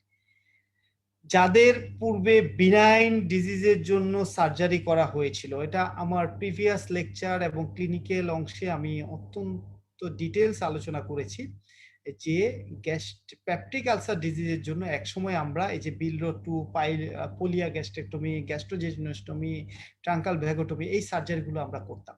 অর্থাৎ এই সার্জারিগুলো যাদের আগে করা হয়েছে তাদের দেখা যাচ্ছে যে এখন গ্যাস্ট্রিক ক্যান্সার হচ্ছে। এছাড়া আরো গুরুত্বপূর্ণ কজ দেখেন, রিফ্লাক্স ডিজিজ। ওকে, রিফ্লাক্স গ্যাস্ট্রাইটিস যাদের আছে তাদের দেখা যাচ্ছে ক্যান্সারের রিস্কটা বৃদ্ধি পায়। এছাড়া কি হয়, ইন্টেস্টাইনাল মেটাপ্লেসিয়া যাদের আছে, যারা সিগারেট স্মোকিং করে। হ্যাঁ, দেন আমরা আসি ডায়েট রিলেটেড কিছু ব্যাপার আছে। ডায়েট রিলেটেড ব্যাপারটা কি এখানে যদিও বলা নাই, তারপরেও আমরা বলি এটা হলো spicy, salted and fried food যদি হয়, অর্থাৎ ভাজা, বেশি লবণাক্ত অথবা সামুদ্রিক ফুড খাবার যারা গ্রহণ করে তাদের সাধারণত এই ক্যান্সারটা বেশি হয়ে থাকে। আবার কিছু এনভায়রনমেন্টাল ফ্যাক্টর আছে, যেমন চায়নাতে একটা অংশের মানুষের অনেক বেশি হয়। এগুলো হলো যদি আমরা জানি ইন্টারেস্টিং কিছু তথ্য, হয়তো পরীক্ষার জন্য গুরুত্বপূর্ণ না, কিন্তু ইন্টারেস্টিং কিছু তথ্য। সো আমরা গ্যাস্ট্রিক আলসারের কজ যদি আমাদেরকে স্যাররা পরীক্ষায় জিজ্ঞাসা করে তাহলে আমরা কি বলবো? আমরা প্রথমেই বলবো gastric cancer is a multifactorial disease. It may be there are some environmental cause, some genetic cause এবং সাম বিহেভিয়ারাল কজ, এভাবে আমরা ভাগ করতে পারি। তারপর এর মধ্যে কি কি আছে, একটা হচ্ছে আমাদের হেলিকোব্যাক্টার পাইলোরি, এছাড়া আছে কিছু ডিজিজ যেমন পার্নিশাস অ্যানিমিয়া, গ্যাস্ট্রিক অ্যাট্রোফি, তারপরে যাদেরকে প্রিভিয়াস ড্রেনেজ সার্জারি বা পেপটিক আলসার ডিজিজের জন্য যাদের সার্জারি করা হয়েছিল তাদের, ডিউডেনো গ্যাস্ট্রিক রিফ্লাক্স অথবা রিফ্লাক্স গ্যাস্ট্রাইটিক যাদের আছে তাদের বেশি হয়, যাদের ইন্টেস্টাইনাল মেটাপ্লাসিয়া হয় স্টোমাকে তাদের বেশি হয়, যারা স্মোকিং করে তাদের বেশি হয়, যারা স্পাইসি সল্টেড ফুড যারা বেশি গ্রহণ করে তাদের বেশি হয়। ওকে, সো আমরা এভাবে ধীরে ধীরে আমরা বলবো। দেন আসি আমরা ক্লিনিক্যাল ফিচার, অর্থাৎ একটা গ্যাস্ট্রিক ক্যান্সারের পেশেন্ট আমাদের কাছে কি কি সাইন সিমটম নিয়ে প্রেজেন্ট করবে। হ্যাঁ, এখানে দেখেন প্রথমেই যেটা বলা আছে, যেটা অনেক সময় বিনাইন ডিজিজ হিসেবে প্রেজেন্ট করে, benign dyspepsia. What is dyspepsia? ডিসপেপসিয়ার ডেফিনেশনটা বেলিয়ান লাভসের একটা চ্যাপ্টার এভাবে বলা আছে, ডিসকমফোর্ট আফটার টেকিং ফুড, এই টোটালটাকে হলো ডিসপেপসিয়া। এখন এই ডিসপেপসিয়া লম্বা অনেকগুলো আছে, অনেকগুলো ছোট ছোট সিমটম এর মধ্যে আছে, কিন্তু সবগুলো সিমটমকে আমরা একসঙ্গে ডিসপেপসিয়া বলি। সো গ্যাস্ট্রিক ক্যান্সার আমাদের কাছে আর্লি স্টেজে অবশ্যই ডিসপেপসিয়া নিয়ে প্রেজেন্ট করতে পারে। সো সেক্ষেত্রে আমাদের কি করতে হবে, আমাদের এন্ডোস্কোপি করতে হবে। সো এই জন্য এটা এন্ডোস্কোপি গুরুত্বপূর্ণ। আমরা যদি এন্ডোস্কোপি না করে পেশেন্টকে মেডিকেল ট্রিটমেন্ট দিই, তাহলে দেখা যাবে যে অনেক সময় এই আর্লি ডিজিজটা পেশেন্ট কিছু কমফোর্ট ফিল করে, কিন্তু একটা সময় পেশেন্ট গিয়ে অ্যাডভান্স স্টেজে প্রেজেন্ট করে। সো আমরা যারা চিকিৎসক, আমরা যারা ভবিষ্যতে ডাক্তারি করব, আমাদের যারা আত্মীয় স্বজন আছে, তাদের জন্য আমরা এই জিনিসটা আমরা সবসময় মনে রাখবো যে ডিসপেপসিয়া হলে একটা এইজের পরে, অর্থাৎ মোস্ট কমনলি হলো 40 এইজের পরে ডিসপেপসিয়া যদি হয়, আমরা এটাকে গুরুত্বপূর্ণ একটা সিমটম হিসেবে নিব, এবং আমরা অবশ্যই ক্যান্সার আছে কিনা এটা আগে এক্সক্লুড করবো। আমাদের দেশে পেশেন্টরা বা আমি নিজে সবাই আমরা এন্ডোস্কোপিকে ভয় পাই, ওকে, কিন্তু কিছু কিছু ক্ষেত্রে আমাদেরকে এই ভয়টা এড়াতে হবে, আমাদেরকে ডায়াগনোসিস করতে হবে যে আমরা এই ডিসপেপসিয়া এটা কি বিনাইন ডিজিজ না ম্যালিগন্যান্ট ডিজিজ। সো এই জিনিসটা নিয়ে আমাদের পেশেন্ট প্রেজেন্ট করে। এছাড়া অন্যান্য যেমন এখানে কিছু জাপানের কথা বলা আছে যে তারা স্ক্রিনিং প্রোগ্রামের মাধ্যমে আর্লি ডিজিজ গুলো তারা ডায়াগনোসিস করে। এছাড়া বাকি ক্লিনিক্যাল ফিচার গুলো হয়তো বা এখানে ওভাবে সুন্দর করে বলা নেই। বাকি ক্লিনিক্যাল ফিচার গুলো কি, আমরা এটা সাধারণত ট্রিপল এ দিয়ে আমরা এটা অনেক সময় বলে থাকি গ্যাস্ট্রিক ক্যান্সারে। কি কি? এনিমিয়া, এস্থেনিয়া এবং অ্যানোরেক্সিয়া। এনিমিয়া, এস্থেনিয়া এবং অ্যানোরেক্সিয়া। এছাড়া যেমন ডিসপেপসিয়া যখন বলা হচ্ছে, তার সঙ্গে ভমিটিং আসবে, অন্যান্য ডিসকমফোর্ট আসবে, পেশেন্টের ওয়েট লস আসবে। সো এই ক্লিনিক্যাল ফিচার গুলো আসবে। সো আমরা এই ক্লিনিক্যাল ফিচার গুলো হয়তো বা এখানে ভালো করে নেই, আমরা অন্য বই থেকে গ্যাস্ট্রিক ক্যান্সারের ক্লিনিক্যাল ফিচার গুলো পড়ে নেওয়ার চেষ্টা করব। তারপরে আরো যেমন এখানে এরপরে বলা আছে যে আর কি কি ক্লিনিক্যাল ফিচার হতে পারে, যেমন in advance stage, okay, advance স্টেজে early satiety, bloating, distension, vomiting এই জিনিসগুলো হতে পারে। তারপরে হতে পারে যদি আমাদের আলসার থাকে সেখান থেকে ব্লিডিং হতে পারে। তারপরে এই যে আয়রন ডেফিসিয়েন্সি, এনিমিয়া হতে পারে। যখন এটা অবস্ট্রাকশন তৈরি করবে, অর্থাৎ গ্যাস্ট্রিক আউটলেট অবস্ট্রাকশন তৈরি করবে, তখন ডিসফেজিয়া, আগে পড়েছিলাম ডিসপেপসিয়া, এখন দেখছি ডিসফেজিয়া। সো ডিসফেজিয়া হবে, ইপিগ্যাস্ট্রিক ফুলনেস হবে, ভমিটিং হবে, দেন ওয়েট লস হবে। হ্যাঁ, সো আমরা অনেকগুলো ক্লিনিক্যাল ফিচার পেয়ে যাচ্ছি কিন্তু পরবর্তীতে যখন আমরা পড়ছি। সো পাইলোরিক স্টেনোসিস যদি হয়, অ্যালকালোসিস হতে পারে, খুব কমন, খুব রেয়ার একটা জিনিস। দেন হলো এটা একটা ট্রসিয়াস সাইন, এটা আমাদেরকে একটু মনে রাখার চেষ্টা করব, ওকে। ট্রসিয়াস সাইন, ট্রসিয়াস সাইনটা কি? এটা হলো থ্রম্বোফ্লেবাইটিস। এটা স্যাররা অনেক সময় পরীক্ষায় জিজ্ঞাসা করে। হ্যাঁ, ট্রসিয়াস, হোয়াট ইজ ট্রসিয়াস সাইন? হ্যাঁ, এটা হলো যদি এই ম্যালিগন্যান্ট গ্যাস্ট্রিক ক্যান্সারের পেশেন্টদের অনেক সময় থ্রম্বোফ্লেবাইটিস হয়, এই অথবা ডিপ ভেইন থ্রম্বোসিস হয়, অর্থাৎ গ্যাস্ট্রিক ক্যান্সারের পেশেন্টদের যখন থ্রম্বোফ্লেবাইটিস অথবা ডিপ ভেইন থ্রম্বোসিস হয়, এই সাইনটাকে বলা হয় ট্রসিয়াস সাইন। এটা আমরা মনে রাখবো। সো আমরা দেখি গ্যাস্ট্রিক ক্যান্সারের ক্লিনিক্যাল ফিচার। সো ওরা ইন বেলিয়ান লাভস গ্যাস্ট্রিক ক্যান্সারের ক্লিনিক্যাল ফিচারটাকে দুভাগে ভাগ করা হয়েছে। একটা হলো আর্লি গ্যাস্ট্রিক ক্যান্সারের জন্য কি কি ক্লিনিক্যাল ফিচার।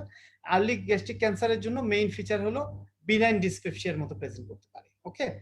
আর হলো লেট এজে অনেকগুলো সিমটমের কথা বলা আছে। একটা হলো লেট এজে যেমন আর্লি স্যাটাইটি হতে পারে, অর্থাৎ যার কারণে পেশেন্ট অ্যানোরেক্সিয়া হবে, দেন ব্লটিং হতে পারে, অ্যাবডোমিনাল ডিস্টেনশন হতে পারে, দেন ভমিটিং হতে পারে, ইপিগ্যাস্ট্রিক ফুলনেস হতে পারে, ডিসফেজিয়া হতে পারে, দেন পেশেন্টের অ্যালকালোসিস হতে পারে, দেন ইভেন ট্রোসিয়া সাইন নিয়েও পেশেন্ট আমাদেরকে প্রেজেন্ট করতে পারে, ওকে। সো আমরা এই জিনিসগুলো আবার আম্বিলিকাসে মেটাস্টেসিস নিয়ে প্রেজেন্ট করতে পারে। সো এই প্রত্যেকটা জিনিস হলো অ্যাডভান্স গ্যাস্ট্রিক ক্যান্সারের সিমটম। দেন আমরা আসি গ্যাস্ট্রিক ক্যান্সারের ডিস্ট্রিবিউশন। এটা হলো ফিগার 63.25, অর্থাৎ আমরা গ্যাস্ট্রিক ক্যান্সার ডিস্ট্রিবিউশন দেখেন। এখানে প্রক্সিমাল গ্যাস্ট্রিক ক্যান্সার বলতে আমরা যেটা বুঝাচ্ছি সেটা এখন বর্তমানে দেখা যাচ্ছে অ্যারাউন্ড 60%। অর্থাৎ যেটা বলছিলাম যে আমরা একটা সময়ে গ্যাস্ট্রিক ক্যান্সার মোস্ট কমনলি হতো ডিস্টাল গ্যাস্ট্রিক ক্যান্সার, ওকে, কিন্তু এখন দেখা যাচ্ছে জিনিসটা চেঞ্জ হয়ে যাচ্ছে। যেহেতু এই বইটা ব্রিটিশ বই, সো ওরা ব্রিটিশ স্ট্যাটিস্টিক্সটা এখানে দিয়েছে। আমাদের দেশে এখনো আমরা মনে করি যে এই ডিস্টাল গ্যাস্ট্রিক ক্যান্সারের পরিমাণটাই বেশি, কিন্তু ধীরে ধীরে আমরাও যেহেতু অর্থনৈতিকভাবে উন্নত করছি, আমাদের খাবার প্যাটার্ন চেঞ্জ হচ্ছে, আমাদের লাইফস্টাইল চেঞ্জ হচ্ছে, সেই জিনিসগুলো ধরে আমাদেরও এখন প্রক্সিমাল গ্যাস্ট্রিক ক্যান্সারের হার দিনে দিনে বাড়ছে। দেন আসি প্যাথোলজির মধ্যে যেটা গুরুত্বপূর্ণ সেটা হলো গ্যাস্ট্রিক ক্যান্সারের কয়েকটা ক্লাসিফিকেশন, ওকে। এই তিনটা ক্লাসিফিকেশন আমাদের মনে রাখতে হবে। গ্যাস্ট্রিক ক্যান্সারের ক্লিনিকো প্যাথোলজিক্যাল ক্লাসিফিকেশন হলো লরেন ক্লাসিফিকেশন। আর্লি গ্যাস্ট্রিক ক্যান্সারের ক্লাসিফিকেশন হলো জাপানিজ ক্লাসিফিকেশন। লেট গ্যাস্ট্রিক ক্যান্সারের ক্লাসিফিকেশন হলো বোরম্যান ক্লাসিফিকেশন। সো আমরা এই তিনটা ক্লাসিফিকেশন আমরা gastric cancer related disease, gastric ক্যান্সারের জন্য আমরা মনে রাখবো। কি কি ক্লাসিফিকেশন? একটা হলো লরেন্ট ক্লাসিফিকেশন, একটা জাপানিজ ক্লাসিফিকেশন, একটা বোরম্যান ক্লাসিফিকেশন। অন্তত আমরা নামগুলো মাস্ট বি মনে রাখতে হবে। এখন তিনটা হলো তিন ধরনের ডিজিজের জন্য ক্লাসিফিকেশন, অথবা তিন রকম ক্লাসিফিকেশন। যেমন লরেন্ট ক্লাসিফিকেশনটা হলো ক্লিনিক্যাল প্যাথোলজিক্যাল ক্লাসিফিকেশন। এর মধ্যে কি কি আছে? এর মধ্যে আছে ইন্টেস্টাইনাল টাইপ এবং diffuse type. Okay, intestinal type এবং ডিফিউজ টাইপ, এটা হলো লরেন্ট ক্লাসিফিকেশন। দেন আমরা যদি আসি early gastric cancer Japanese classification, এখানে আবার type 1, type 2, type 3, type 1, type 2, type 3। Type 2টাকে আবার তিন ভাগে ভাগ করা হয়েছে। সো এইভাবে ভাগ করা হচ্ছে। এটাকে কি বলা হচ্ছে? যেমন এটা যদি আমরা দেখি, এটাকে বলা হচ্ছে প্রোট্রুডিং টাইপ। আমার এই ফিগারটা আমি নিয়েছি ইন্টারনেট থেকে, কারণ বেলিয়ান লাভস এইভাবে দেয়া আছে ডেসক্রিপশনের সুবিধার জন্য, আপনাদের বোঝার জন্য ইন্টারনেট থেকে এনে আমি এখানে এটা প্লেস করেছি। সো টাইপ 1টা হচ্ছে প্রোট্রুডেড টাইপ। ওকে, টাইপ 2টার মধ্যে আবার তিনটা ভাগ করা হয়েছে, 1, 2, 3। টাইপ 1 এর মধ্যে হলো সুপারফিশিয়াল এন্ড এলিভেটেড। টাইপ 2B-টা হচ্ছে 2B, এই যে এটা হলো ফ্ল্যাট টাইপ, টাইপ 2B। আর টাইপ 2C, 2C হচ্ছে এই যে এটা দেখেন সুপার ডিপ্রেস টাইপ। ওকে, সো এইভাবে ভাগ করা হয়েছে। আর টাইপ 3টা হলো এক্সক্যাভেটেড টাইপ। হ্যাঁ, এক্সক্যাভেটেড মানে গর্তের মতো। হ্যাঁ, সো এই ক্লাসিফিকেশনটা আমরা মনে রাখার চেষ্টা করব। দেন আসেন গ্যাস্ট্রিক ক্যান্সারকে আবার ক্লিনিক্যাল ক্লাসিফিকেশন। ক্লিনিক্যাল ক্লাসিফিকেশন আমরা কিছুক্ষণ আগে বলেছি, এটাকে দুভাগে ভাগ করা হয়, একটা আর্লি গ্যাস্ট্রিক ক্যান্সার, একটা অ্যাডভান্স গ্যাস্ট্রিক ক্যান্সার। হ্যাঁ, পরীক্ষায় যদি আমাদের থাকে, পরীক্ষায় যখন আমরা ক্লিনিক্যালি, যেখানে আমাদের ইনভেস্টিগেশন করার সুযোগ নাই, তখন আমাদের অনেক সময় এই ক্লিনিক্যাল ক্লাসিফিকেশনটা দরকার হয়। সো আমরা আলটিমেটলি গ্যাস্ট্রিক ক্যান্সারে চারটা ক্লাসিফিকেশন দেখলাম। একটা লরেন্ট ক্লাসিফিকেশন, একটা হলো আমাদের Japanese classification for early gastric cancer, একটা হলো আমাদের Borman classification for advance gastric cancer, আরেকটা পেলাম আমরা ক্লিনিক্যাল ক্লাসিফিকেশন। ক্লিনিক্যাল ক্লাসিফিকেশন অনুযায়ী গ্যাস্ট্রিক ক্যান্সারকে আমরা দুভাগে ভাগ করতে পারছি, একটা হলো আর্লি গ্যাস্ট্রিক ক্যান্সার, একটা হলো অ্যাডভান্স গ্যাস্ট্রিক ক্যান্সার। এই আর্লি গ্যাস্ট্রিক ক্যান্সারটাকে আবার জাপানিজ ক্লাসিফিকেশন অনুযায়ী আচ্ছা তিনটা ভাগে ভাগ করা হয়েছে, স্টেজ 1, স্টেজ 2, স্টেজ 3। এখন আমরা যদি দেখি how you defined early gastric cancer, অর্থাৎ কাদেরকে আমরা আর্লি গ্যাস্ট্রিক ক্যান্সার বলছি। সরি,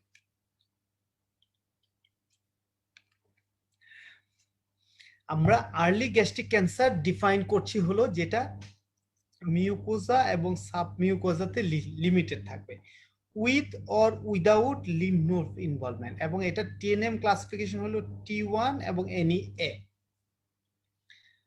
সো এটা আমাদেরকে মনে রাখতে হবে। কি মনে রাখতে হবে? যে আর্লি গ্যাস্ট্রিক ক্যান্সার কারা, আর্লি গ্যাস্ট্রিক ক্যান্সার কারা। সো আর্লি গ্যাস্ট্রিক ক্যান্সার হলো কারা? Cancer limited to the mucosa and submucosa, অর্থাৎ মাসেল লেয়ারকে ইনভলভ করবে না। আমরা স্টোমাকের লেয়ার গুলা যদি কথা চিন্তা করি, প্রথমে আমাদের হলো মিউকোজা, তারপর সাবমিউকোজা, তারপর মাসেল লেয়ার, তারপর সেরোসা। অর্থাৎ যেহেতু ক্যান্সার এটা মিউকাস থেকে মিউকাস লেয়ার থেকে ইনভলভ হচ্ছে, এটা যাচ্ছে কোন দিকে? আউটওয়ার্ডস, অর্থাৎ একটার পর একটা লেয়ার সে ইনভলভ করছে। সো এই গ্যাস্ট্রিক ক্যান্সারটা যখন মিউকোজা বা সাবমিউকোজা লেয়ারের মধ্যে কনফাইন থাকবে, হ্যাঁ, যখন সে সেরোসাকে ইনভলভ করবে না, অর্থাৎ মাসেল লেয়ারকে ইনভলভ করবে না, এবং লিম্ফ নোড হলো এটা এনইটি, অর্থাৎ N1 ও হতে পারে, N2 হতে পারে, N3 হতে পারে, কিন্তু টি অবশ্যই T1 হবে। আমরা কিছুক্ষণ পরে দেখবো T1 কোনটা, T2 কোনটা, N1 কোনটা, N2 কোনটা, তখন আমাদের এই ব্যাপারটা আরো ক্লিয়ার হয়ে যাবে। সো আমরা আর্লি গ্যাস্ট্রিক ক্যান্সারের এই ডেফিনেশনটা আমরা এখান থেকে পড়ে বুঝে মনে রাখার চেষ্টা করব। তারপর যে বোরম্যান ক্লাসিফিকেশনটা আমাদের ছিল অ্যাডভান্স গ্যাস্ট্রিক ক্যান্সারে, যেহেতু স্লাইডের আগে পরে বোরম্যান ক্লাসিফিকেশনটাকে আবার চার ভাগে ভাগ করা হয়। 1 নম্বর হলো পলিপয়েড, 2 নম্বর হলো ফাঙ্গেটিং ও আলসারেটিং, 3 নম্বর হলো আলসারেটিং এবং ইনফিলট্রেটিং, এই যে ইনফিলট্রেট করে যাচ্ছে। হ্যাঁ, আর তারপর হলো 4 নম্বর হলো ডিফিউজ, অর্থাৎ টোটালটা ডিফিউজ। এটা হলো লোকাল ইনফিলট্রেশন, ওটা হলো diffuse infiltration. So advance gastric ক্যান্সারটাকে আবার বোরম্যান ক্লাসিফিকেশন অনুযায়ী চার ভাগে ভাগ করা হচ্ছে। দেন আসি স্টেজিং অফ কার্সিনোমা স্টোমাক, অর্থাৎ গ্যাস্ট্রিক ক্যান্সারের স্টেজিং কি কি। স্টেজিং আমরা টিএনএম স্টেজিং নিয়ে আলোচনা করব। টিএনএম স্টেজিংটা আমরা দেখি।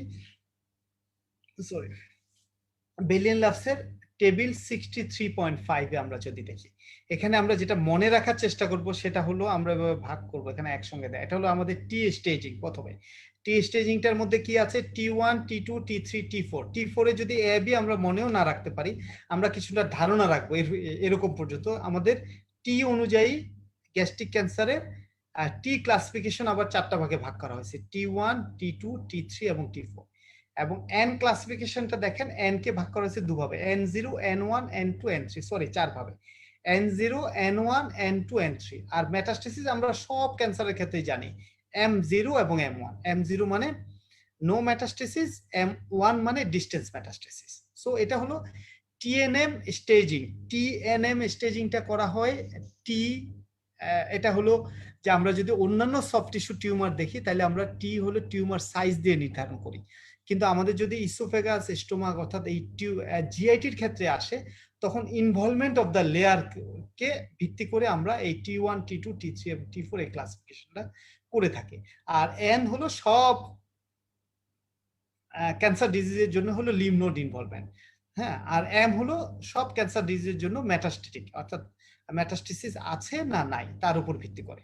সো আমাদের স্টোমাকের জন্য T1 হলো আমাদের মিউকোজা এবং সাবমিউকোজা যদি ইনভলভ থাকে। আমরা পড়েছিলাম যে আর্লি গ্যাস্ট্রিক ক্যান্সারে অবশ্যই T1 থাকবে। সো T1 হলো আমাদের মিউকোজা এবং সাবমিউকোজা যদি ইনভলভ থাকে। T2 হলো মাসকুলারিস প্রক্রিয়া, অর্থাৎ মাসেল যখন ইনভলভ করবে তখন এটা মাসেল লেয়ারটা যখন ইনভলভ করবে তখন এটা আমাদের হয়ে যাবে T2।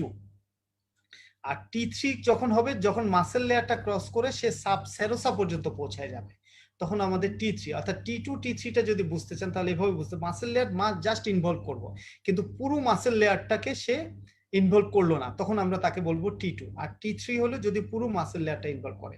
আর T4 হলো যখন সে সেরোসা ইনভলভ করে বা সেরোসার বাইরে অন্যান্য অর্গানগুলো যখন ইনভলভ করে ফেলবে তখন তাকে আমরা বলবো T4। অর্থাৎ T1, T2, T3, T4। T1 হলো মিউকোজা, সাবমিউকোজা, T2 হলো মাসেল লেয়ার ইনভলভ, T3 হলো ফুল মাসেল লেয়ার ইনভলভ, T4 হলো সেরোসা এবং অ্যাডজেসেন্ট অর্গান ইনভলভ।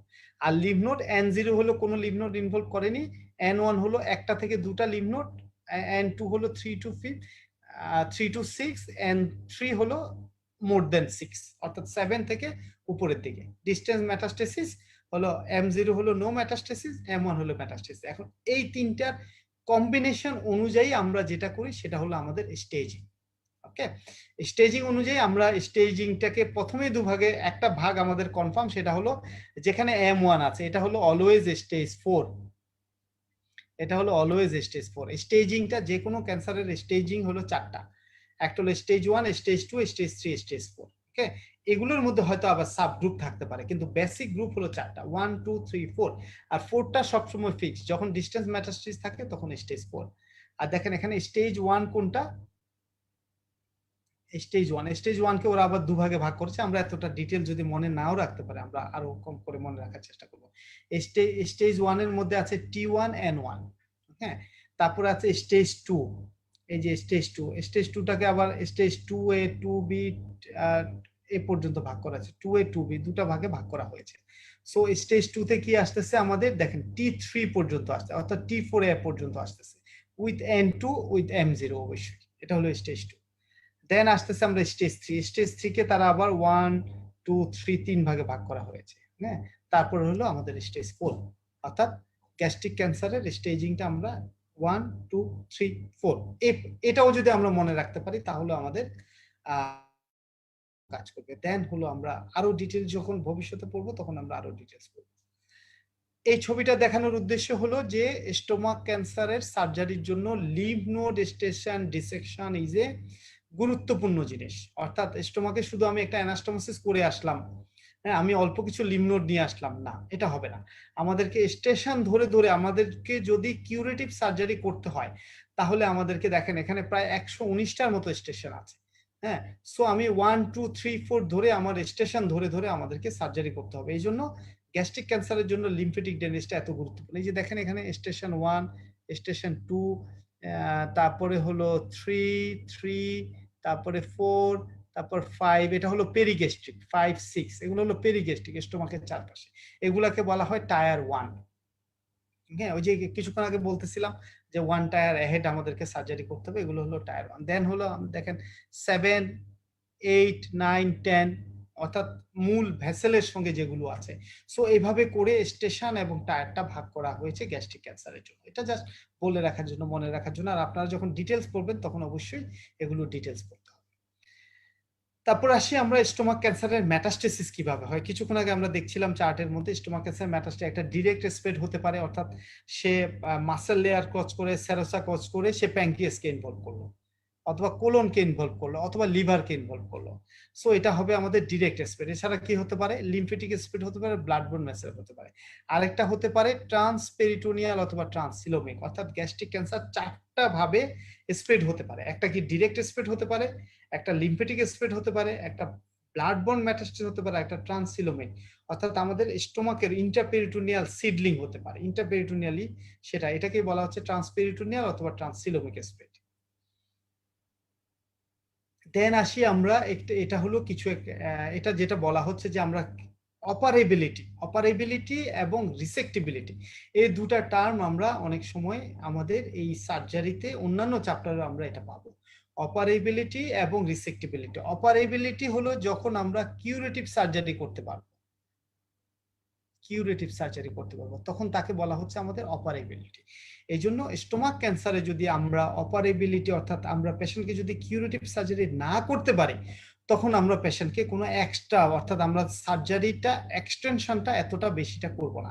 এই অপারেবিলিটি অ্যাসেসমেন্ট নিয়ে কিছুটা এখানে আলোচনা করা হচ্ছে, অর্থাৎ কোন পেশেন্টকে আমরা অপারেশন করতে, অপারেবিলিটি মানে আমরা কিউরেটিভ ইন্টেনশনে আমরা সার্জারি করতে পারবো না পারবো না। হ্যাঁ, যেমন আমরা যদি পেলিয়েটিভ কোনো সার্জারি করি ক্যান্সার, স্টোমাক ক্যান্সারের জন্য, তখন আমরা লিম্ফ নোড ডিসেকশনে, এক্সটেন্সিভ লিম্ফ নোড ডিসেকশনে আমরা যাব না, শুধু আমরা বাইপাস সার্জারি করে আসবো। সো এই জন্য এটা একটা গুরুত্বপূর্ণ। হ্যাঁ, সো আমরা এই অপারেবিলিটি চেক করার কিছু পদ্ধতি আছে। এই পদ্ধতিগুলো যদি আমি একবারে বলি, how you will assess a patient for operability in gastric cancer, আমাকে যদি এভাবে প্রশ্নটা করা হয়, তখন আমি বলবো যে আমি ক্লিনিক্যালি দেখবো, আমি ইনভেস্টিগেশন দেখবো, দেন হলো আমাদের সার্জিক্যাল প্রসিডিউর, অর্থাৎ আমরা সিটি স্ক্যান করতে পারি, প্যাট স্ক্যান করতে পারি, অথবা প্রি অপারেটিভ ল্যাপারোস্কোপি করেও আমরা দেখতে পারি। হ্যাঁ, যেটা গত ক্লিনিক্যাল ক্লাস এবং প্রথম লেকচারে আমি আলোচনা করেছিলাম যে importance of laparoscopy in gastric cancer. অর্থাৎ দেখা যাচ্ছে অপারেশনের আগে আমি ডায়াগনস্টিক ল্যাপারোস্কোপি করলাম, করে দেখি যে আমার স্টেজ 4 ডিজিজ। হ্যাঁ, সেক্ষেত্রে আমি হয়তো একটা বড় প্রসিডিউর, আমি লিম্ফ নোড ডিসেকশনে আর গেলামই না। ওকে, সো এটা একটা গুরুত্বপূর্ণ জিনিস, পরীক্ষা অনেক সময় স্যাররা জিজ্ঞাসা করে, এটা আমরা বোঝার চেষ্টা করি। দেন হলো কি কি সার্জারি করা হয়, কি কি সার্জারি করা হয়, যেমন এখানে বলা আছে কি কি সার্জারি করা হয়। এটা গত দিনও আমরা সার্জারিতে, স্টোমাক সার্জারিতে আলোচনা করেছি। আমরা যদি কিউরেটিভ ইন্টেনশনে সার্জারি করি, তাহলে সার্জারি হলো দুটা, একটা হলো টোটাল গ্যাস্ট্রেক্টমি, অর্থাৎ পুরো স্টোমাক আমরা এক্সিশন করব, আর একটা হলো সাবটোটাল গ্যাস্ট্রেক্টমি, অর্থাৎ যেটাকে আমরা স্টোমাকের একটা অংশ ফেলে দেব। ওকে, আর পেলিটিভ সার্জারি হলো, পেলিটিভ সার্জারি টোটালি আলাদা। পেলিটিভ সার্জারিতে আমাদের হয়তো এত কিছু, আমাদের লিম্ফ নোড ডিসেকশন করতে হবে না, আমরা পেলিটিভ গ্যাস্ট্রেক্টমি করতে পারি এবং তার সঙ্গে রিকনস্ট্রাকশন করতে পারি, অর্থাৎ গ্যাস্ট্রোজেজুনোস্টমি, অথবা অন্যভাবে বলতে পারি গ্যাস্ট্রোএন্টেরোস্টমি। এটা হলো পেলিটিভ সার্জারি। আর যখন আমরা কিউরেটিভ সার্জারি করব, তখন আমাদের স্টোমাকের সার্জারিটা হলো দুই ভাগে ভাগ করা। একটা হলো টোটাল গ্যাস্ট্রেক্টমি করতে পারি, যদি আমাদের প্রক্সিমাল কার্সিনোমা স্টোমাক হয় তখন আমাদের করতে হবে টোটাল গ্যাস্ট্রেক্টমি। আর যদি ডিস্টাল হয় তখন আমরা করব হলো ডিস্টাল গ্যাস্ট্রেক্টমি, অর্থাৎ অথবা আমরা এটাকে অন্যভাবে বলতে পারি সাবটোটাল গ্যাস্ট্রেক্টমি। হ্যাঁ, আর যদি আমাদের কিউরেটিভ সার্জারি হয় তাহলে তো আমরা লিম্ফ নোড ডিসেকশন করব। ওকে, সেক্ষেত্রে আমরা এই যে গ্রেটার ওমেন্টাম ফেলবো, লেজার ওমেন্টাম ফেলবো, দেন আমাদের যদি ট্রান্সভার্স কোলন ইনভলভ হয় তাহলে আমরা এই জিনিসগুলো আমরা এক্সেশন করব। এবং আমাদের একটা রিসেকশন মার্জিন বলা আছে যে কতটুকু আমরা রিসেকশন করব। এই রিসেকশন মার্জিনের ক্ষেত্রে প্রক্সিমালি বলা হচ্ছে 5 সেন্টিমিটার, আর ডিস্টালি অ্যারাউন্ড 2 সেন্টিমিটার। ওকে, এটা আমরা অপারেটিভ সার্জারির বলতে দেখব। দেন এখানে একটা ছবি, জাস্ট ছবিটা বোঝানোর জন্য এই ছবিটা আমি এখানে নিয়ে আসি। এটা হলো ইসোফেগোজেজুনোস্টমি, অর্থাৎ এখানে টোটাল গ্যাস্ট্রেক্টমি করা হয়েছে, স্টোমাকটা টোটাল ফেলে দেওয়া হয়েছে, ফেলে দিয়ে আমাদের জেজুনাম এনে এই যে জেজুনামের সঙ্গে ইসোফেগাসের অ্যানাস্টোমোসিস করা হয়েছে। এই জেজুনামের সঙ্গে ইসোফেগাসের যখন অ্যানাস্টোমোসিস, এটা হলো ইসোফেগোজেজুনোস্টমি। আর এটা রো এন ওয়াই, এটাকে বলা হয় রো এন ওয়াই রিকনস্ট্রাকশন, রো এন ওয়াই রিকনস্ট্রাকশন। এটা দেখতে সো অন্যান্য সার্জারির অংশগুলো আমরা দেখব, তারপরে আমরা বাকি দুটা ডিজিজ নিয়ে আলোচনা করব। তাহলে আমার আজকের এই ক্লাসটা আজকের ক্লাসের অংশটা শেষ হয়ে যাবে। আমি একটু আগে বলেছিলাম জিস্ট অর্থাৎ গ্যাস্ট্রোইন্টেস্টাইনাল স্টোমাল টিউমার, এটা নিয়ে খুব অল্প কিছু আলোচনা করব, যেহেতু আগের অংশগুলো ভালো ছিল। ভবিষ্যতে যদি আরো লেকচার আমি নিতে পারি তাহলে হয়তো এগুলো নিয়ে ডিটেলস আলোচনা করব। একটা হলো গ্যাস্ট্রোইন্টেস্টাইনাল স্টোমার টিউমার, এটা হলো অ্যারাউন্ড 50% এর যতগুলো হয় তার মধ্যে 50%ই হয় স্টোমাকে। পূর্বে এটার নাম ছিল লিওমায়োমা অথবা লিওমায়োসার্কোমা। লিওমায়োমা হলো একটা বিনাইন ডিজিজ আর লিওমায়োসার্কোমা হলো একটা মেলিগনেন্ট ডিজিজ। আমরা যখন কানেকটিভ টিস্যু থেকে কোনো মেলিগনেন্ট হয় তখন আমরা তাকে সাধারণত সার্কোমা বলি। হ্যাঁ, সো পূর্বে এটাকে বিনাইন এবং মেলিগনেন্ট দুভাগে ভাগ করে আলাদাভাবে বলা হতো। হয়তো কখনো লিওমায়োমা যদি বিনাইন হতো অথবা যেহেতু মেলিগনেন্ট হতো তখন লিওমায়োসার্কোমা আমরা বলতাম। কিন্তু এখন আমরা একটা টার্ম ইউজ করি, সেটা হলো জিস্ট, গ্যাস্ট্রোইন্টেস্টাইনাল স্টোমাল টিউমার। আচ্ছা, জিস্ট সম্পর্কে এখানে অনেক কথাই বলা আছে। এটা হলো মেইনলি টিউমারের মেজেনকাইমাল অরিজিন, এটা হলো প্রথম কথা। আর এটা হলো অ্যাসোসিয়েটেড উইথ মিউটেশন, অর্থাৎ একটা জিন মিউটেশনের সাথে এটা রিলেটেড। অর্থাৎ এটা হলো অঙ্কোজিন। আমরা যখন ক্যান্সার চ্যাপ্টার পড়বো তখন আমরা অঙ্কোজিন সম্পর্কে পড়বো। ওকে, এটা হলো টাইরোসিন কাইনেজ নামক একটা সিকিট অঙ্কোজিনের সাথে এটার একটা রিলেশন আছে। আর এটার ইনসিডেন্স হলো স্টোমাকে সবচেয়ে বেশি হয়। এটার মূল মোডালিটি অফ ট্রিটমেন্ট হলো সার্জারি। যদি আমরা সার্জারি করতে পারি, surgery is the choice of treatment. Clinical feature কি? অন্য গ্যাস্ট্রিক ক্যান্সারের মতো এটা প্রেজেন্ট করতে পারে, অর্থাৎ এটা অবস্ট্রাকশন নিয়েও প্রেজেন্ট করতে পারে, ডিসপেপসিয়া নিয়ে প্রেজেন্ট করতে পারে, অথবা একটা লাম নিয়ে প্রেজেন্ট করতে পারে। হ্যাঁ, সো আমরা এই ব্যাপারগুলো ধীরে ধীরে করব। দেন হলো গ্যাস্ট্রিক লিম্ফোমা। এটা বলার উদ্দেশ্য হলো, আমি ডিজিজগুলোর ডিটেলসে যাচ্ছি না যেহেতু আজকে লেকচারটা অনেক লম্বা হয়ে গেছে। এটা হলো গ্যাস্ট্রিক ক্যান্সারের একটা ডিফারেন্সিয়াল ডায়াগনোসিস। লিম্ফোমা, লিম্ফোমা হলো এই যে disease of lymph node. So স্টোমাকে এবং স্টোমাকে যে লিম্ফ নোড আছে সেখানে এই ডিজিজটা হতে পারে, এই জন্য হলো গ্যাস্ট্রিক লিম্ফোমা। আমাদের গ্যাস্ট্রিক ক্যান্সারের একটা গুরুত্বপূর্ণ ডায়াগনোসিস, ডিফারেন্সিয়াল ডায়াগনোসিস হলো গ্যাস্ট্রিক লিম্ফোমা। আমরা গ্যাস্ট্রিক লিম্ফোমাটা নিয়ে এখান থেকেও কিছুটা পড়তে পারি বা অন্য বই থেকে পড়তে পারি। সো আজকে আমি এ পর্যন্ত রাখতে চাচ্ছি। আমি পরের দুটা ডিজিজ সম্পর্কে ডিটেলস আজকে গেলাম না, জাস্ট গ্যাস্ট্রিক ক্যান্সারের ডিফারেন্সিয়াল ডায়াগনোসিস হিসাবে আমি জাস্ট দেখালাম যে দুটা ডিজিজ আছে, গ্যাস্ট্রোইন্টেস্টাইনাল টিউমার এবং গ্যাস্ট্রিক লিম্ফোমা। আমরা ভবিষ্যতে এই দুটা নিয়ে হয়তো আমি আরো একটা ক্লাস নেব, তখন আমি দুটা ডিজিজ নিয়ে আলোচনা করব। সো আমি আজকের ক্লাস এখানেই শেষ করছি। গুড নাইট, থ্যাংক ইউ সবাইকে, সবাইকে ধন্যবাদ ধৈর্য ধরে আমার এই ক্লাসটা শোনার জন্য।